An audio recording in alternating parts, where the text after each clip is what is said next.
আসসালামু আলাইকুম রহমতুল্লাহি ওবরকাতুহ। সম্মানিত দর্শক, নতুন সরকারের একের পর এক চমক। প্রধানমন্ত্রী ঢিলেঢালা পোশাক পরছেন, সিকিউরিটি কমিয়ে সাধারণের মতো জীবনযাপন করার চেষ্টা করছেন। তিনি এখন পর্যন্ত নিজের বাড়িতে আছেন। তারপর ওরকম মঞ্চে গদিওয়ালা বড় চেয়ারগুলোতে তিনি বসছেন না এবং বিভিন্ন মানুষকে তিনি সম্মান প্রদর্শন করছেন। রাস্তায় জনগণের সঙ্গে হাত নাড়ানাড়ি করছেন। অনেক মানুষ হুমড়ি খেয়ে পড়ছেন। কেউ তার মাথায় হাত বুলোচ্ছেন, স্নেহের পরশ দিয়ে কেউ দোয়া করছেন। সংসদে রাষ্ট্রপতির ভাষণের মাধ্যমে রাষ্ট্রপতির মুখ দিয়ে আওয়ামী লীগকে গালাগাল করানো হয়েছে। সংসদে ব্যাপক হারে মুক্তিযুদ্ধ বিরোধী যে শক্তি, তাদের যে উপস্থিতি এবং পাকিস্তানের দোসর ৭১-এ পরাজিত শক্তি, স্বাধীন বাংলাদেশের পতাকাধারী, বিতর্কিত নয়, একেবারে পতাকাধারী, কোনো দয়ায় নয়, মন্ত্রী পদমর্যাদায় সেই জামাতের সভাপতি ডক্টর শফিকুর রহমান, তিনি বিরোধী দলীয় নেতা, মন্ত্রীর পদমর্যাদায় থাকবেন, তার গাড়িতে পথ করে জাতীয় পতাকা উড়বে।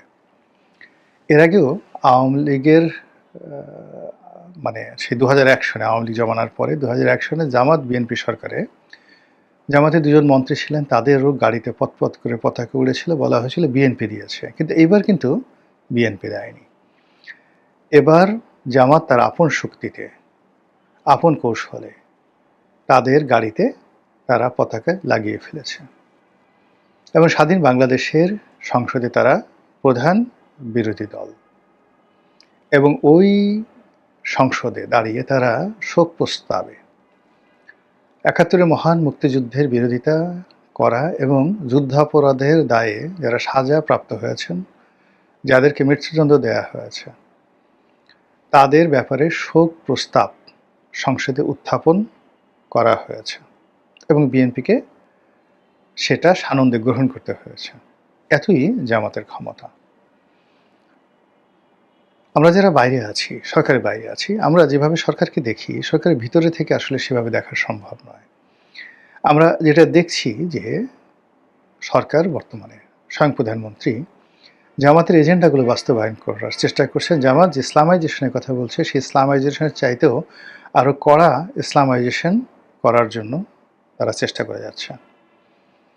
তারাও ইসলাম প্রতিষ্ঠার জন্য জামাত বিরোধী যে আলেম ওলামা রয়েছে, তাদেরকে কাছে টেনে নিয়ে জামাতের জন্য একটা চ্যালেঞ্জ ছুঁড়ে দেওয়ার জন্য যে চেষ্টা তদবির করছে, আলটিমেটলি জামাত যে তালেবানি রাষ্ট্র করতে চাচ্ছিল, সেটা বিএনপির হাত দিয়ে প্রতিষ্ঠিত হয়ে যেতে পারে। আর সেক্ষেত্রে বিএনপিকে একটা টুকা মেরে ফেলে দিতে জামাতের ১ মিনিট সময় লাগবে না যদি সেই কাজটি হয়ে যায়। এনিওয়ে, এই যে সরকারের যে মনসুন চলছে, মৌসুমি সময় চলছে,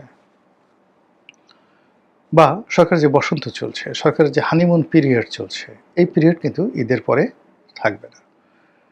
ঈদের পরে অনেকগুলো সমস্যা দেখা দেবে সরকারের ভিতরে, সরকারের বাইরে, ক্ষমতাসীন রাজনৈতিক দল বিএনপি, তাদের ভেতরে বাইরে।